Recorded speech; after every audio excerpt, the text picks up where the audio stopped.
Yuha, mayong buntag sa tanan. So ali mo guys, sulod mo sa mo ang pinaka-perfect, pinaka-gwapa na balay, charot.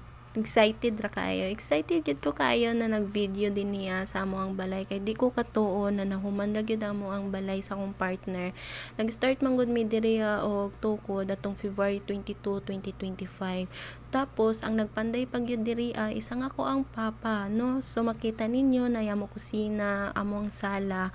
Wala pa siya gamit sa sala kay tungod kay puhon magpalit rami sa karon ipon-ipon pa asa kay bago pa nahuman ang balay og syempre hagdan paingon sa taas kay tungod nag second floor mi kay tungod kay gamay ra magud ang space sa mo ang balay, no? So sa taas na ay duha ka kwarto didto og di una pa sad namo ang pagpalit ng gamit diri sa kusina kay importante kayo.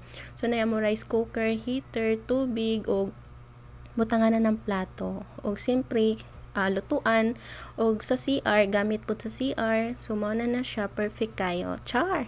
Then pagkatapos alas 12 ng udto nag-start nami og blessing sa amo ang balay. So ako ang uncle ang nag-bless sa amo ang balay, so LMA lang ako ang uncle. Then mga bisita namo diha ako ang mga auntie, uncle og akong lula, akong mama og syempre side sa ako ang partner na iyang mother og iyang mga igsuon.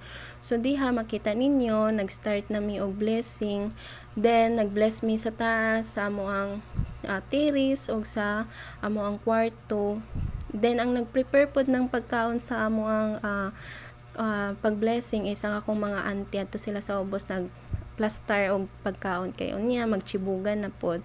Pag umang blessing sa taas, syempre nanganaog na mi dira kay tungod kay mag-start na ko og say tawagan na kanang mag-itsa og kwarta kay tungod kay pampaswerte daw nang mag-itsa og kwarta og candy, chocolate. So, siyempre akong mga pagumangkon, ako mga cousin, nag-ilog-ilog og kwarta.